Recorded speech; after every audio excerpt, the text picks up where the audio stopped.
ভোলার সেই আপু তো পুরাই ভাইরাল।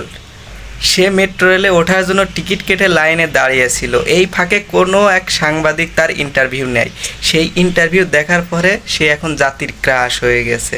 চলুন যাই সেই আপুটির ইন্টারভিউটা আমরা দেখব, আর পাশাপাশি এই ভিডিও দেখার পরে যে কত মানুষ কমেন্ট করেছিল সেই কমেন্টগুলো কার কেমন মাইন্ড সেট আপ সেগুলো আপনাদেরকে আমি দেখাবো।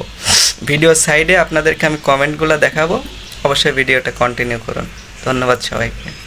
এখন এতক্ষণ লাইনে দাঁড়াইছি, ভালো লাগতেছে না আসলে। তো বিশাল বড় লাইন না? ভালোই বড় লাইন। আপনি কখন এসেছেন? আসছি 8:30 হ্যাঁ 8:30টার সময়, 1 ঘন্টা ধরে লাইনে। 1 ঘন্টার লাইনে। তো আপনি কি মনে হয় আজকে সিরিয়াল পাবেন? পাইতেই হবে, আমি না উঠে যাবো না দোকান থেকে।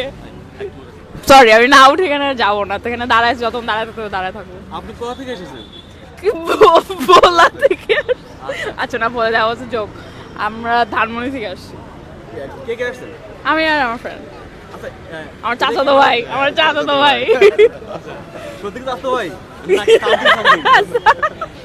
আচ্ছা ভাই বলা এটা কি আসলে আপনি কি আপলোড করবেন? ওরে বাবা। আজকেই ফার্স্ট টাইম? হ্যাঁ আজকে ফার্স্ট টাইম আসছি। হ্যাঁ আপনি আগে আসছেন? আমি গতকালকে আসতে পারি নাই, ওকে। আমিও আজকে ফার্স্ট টাইম। আপনি কি ট্রেনে উঠবেন? ইচ্ছা আছে, দেখি। আপনার লাইন কোন জায়গায়? আমার লাইন নাই। আপনি কি লাইন কেটে ঢুকবেন? আপনি ঢুকলে আমাদের ভিডিও করলে লাইন লাগবে না? লাইন লাগে না। তাহলে ভিডিও করব। এই চলো লেটস গো। আপনি যে লাইনে ঢুকে যাবেন সামনে আমাদেরকে একটু ডাকেন। হ্যাঁ হ্যাঁ। আমরা আপনার সাথে ভিডিও করব। ঠিক আছে, ওকে স্যার। থ্যাংক ইউ আপু। কেমন লাগছে